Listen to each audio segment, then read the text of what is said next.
Salut à tous, c'est Gilles pour la suite d'un What's Up Gamers qui vous a bien plu cet été sur les records dans l'univers des jeux vidéo. Commençons simple avec le meilleur et le pire jeu de l'histoire. Alors évidemment, chacun aura son jeu préféré, mais selon le site Metacritic, qui fait la moyenne des notes des jeux de la plupart des sites spécialisés, le grand gagnant est Zelda Ocarina of Time sur Nintendo 64 avec un score de 99%. Cependant, sur Game Rankings, un site concurrent, il n'est que deuxième derrière Super Mario Galaxy sur Wii. Et tant qu'on est sur Ocarina of Time, le record de speedrun est détenu par Cosmo depuis cet été. Le 20 juillet 2014, il a terminé le jeu en 18 minutes et 10 secondes. And with this final hit, the run timing stops. 18 minutes and 10 seconds. The new Legend of Zelda Ocarina of Time speedrun world record. Quant au pire jeu de l'histoire sur Metacritic, eh bien c'est Big Rigs, un jeu de course de camion qui brille par son magnifique score de 8%. A PC game called Big Rigs Over the Road Racing. Il faut dire que cet étron innommable ne ressemble à rien et on peut à peine dire qu'il a été développé. Entre les collisions inexistantes, la marche arrière sans fin et l'impossibilité de perdre puisque l'adversaire ne bouge pas, il y a de quoi se foutre de la gueule de ce jeu comme l'ont fait PewDiePie et Angry Video Game Nerd. This is awesome! Oh, look at this, look at me, go, Oh, yeah, your truck passes through everything. The reverse, man, it's so fast. What is happening? God, forgive me.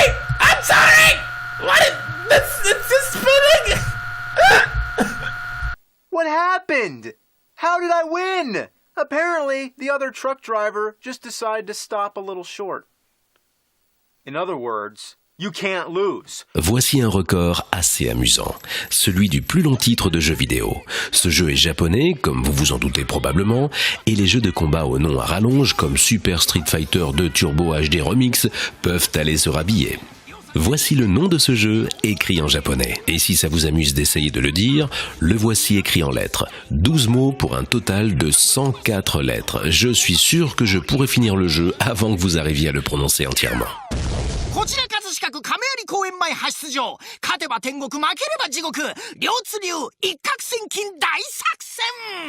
Le précédent record du plus long nom de jeu date de 2005 avec un autre jeu japonais, White Princess 2.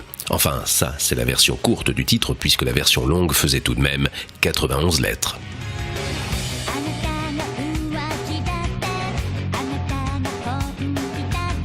Et pour rester dans le genre des titres de jeux à la con, voici quelques exemples plus ou moins connus.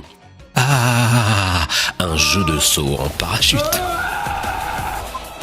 Whoa! Oh!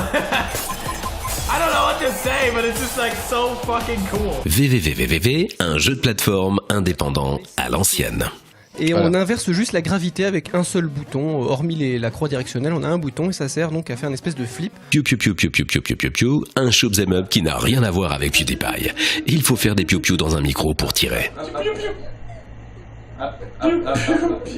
C'est tellement con. Et un petit dernier bien what the fuck pour la route.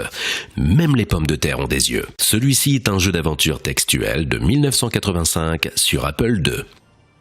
Pour rester dans les trucs les plus longs, je vous propose le record du boss de MMORPG le plus long à tuer.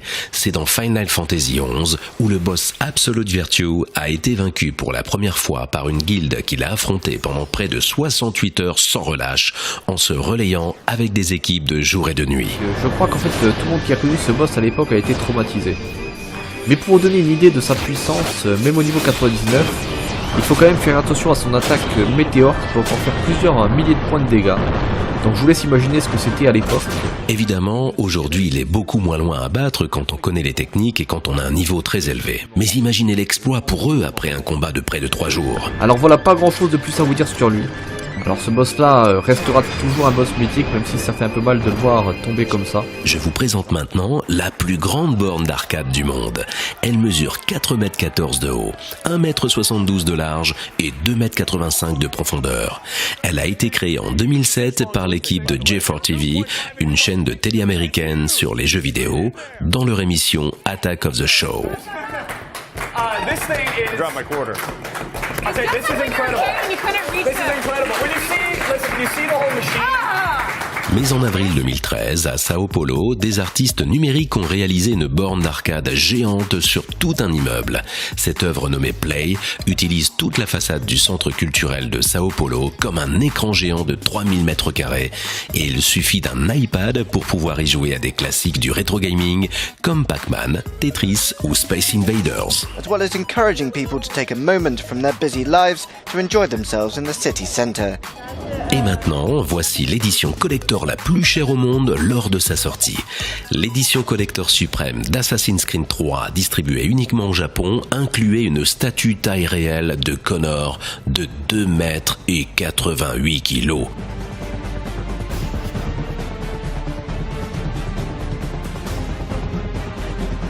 Elle n'existe seulement qu'en 4 exemplaires et était vendue à 150 000 yens, soit environ 1500 € à l'époque. Mais ce record aurait pu être très largement dépassé si Deep Silver avait été jusqu'au bout quand ils ont annoncé une édition collector unique de Saints Row 4 à $1 million. Cette édition de folie incluait des trucs de malade comme un vol dans l'espace, une Lamborghini, une chirurgie esthétique, 2 semaines de vacances dans les plus luxueux hôtels de Washington et Dubaï, ou encore la réplique du fameux dubstep gun. Et j'en passe.